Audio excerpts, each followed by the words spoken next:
Chapter 6 of The Voyages of Dr. Dolittle by Hugh Lofting. The Last Cabinet Meeting. From the way Polynesia talked, I guessed that this idea of a holiday was part of her plan. The doctor made no reply, and we walked on silently towards the town. I could see, nevertheless, that her words had made an impression on him.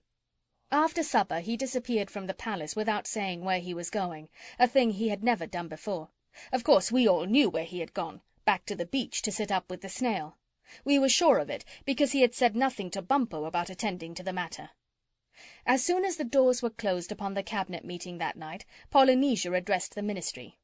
"Look here, you fellows," said she, "we've simply got to get the doctor to take this holiday somehow, unless we're willing to stay in this blessed island for the rest of our lives."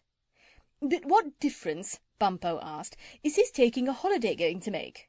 Impatiently, Polynesia turned upon the Minister of the Interior. "Don't you see? If he has a clear week to get thoroughly interested in his natural history again, marine stuff, his dream of seeing the floor of the ocean and all that, there may be some chance of his consenting to leave this pesky place. But while he is here on duty as king, he never gets a moment to think of anything outside of the business of government." "Yes, that's true. He's far too conscientious," Bumpo agreed. "And besides," Polynesia went on, "his only hope of ever getting away from here would be to escape secretly. He's got to leave while he is holiday-making, incognito, when no one knows where he is or what he's doing but us. If he built a ship big enough to cross the sea in, all the Indians would see it and hear it being built, and they'd ask what it was for. They would interfere. They'd sooner have anything happen than lose the doctor. Why, I believe if they thought he had any idea of escaping, they would put chains on him." "Yes, I really think they would," I agreed. "Yet without a ship of some kind, I don't see how the doctor is going to get away, even secretly." "Well, I'll tell you," said Polynesia. "If we do succeed in making him take this holiday, our next step will be to get the sea snail to promise to take us all in his shell and carry us to the mouth of Puddleby River.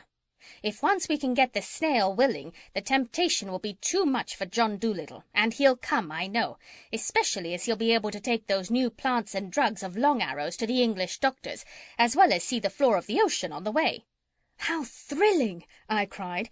"Do you mean the snail could take us under the sea all the way back to Puddleby?" "Certainly," said Polynesia. "A little trip like that is nothing to him.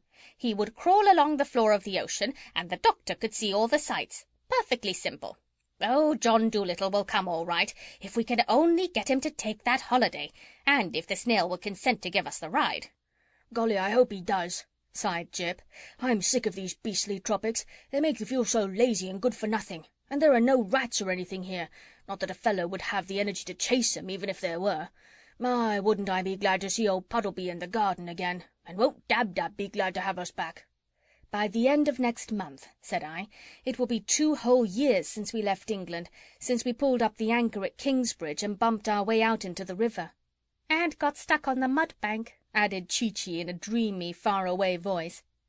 "Do you remember how all the people waved to us from the river wall?" I asked. "Yes, and I suppose they've often talked about us in the town since," said Jip, wondering whether we're dead or alive. "Cease," said Bumpo. "I feel I'm about to weep from sentiment." End of chapter 6.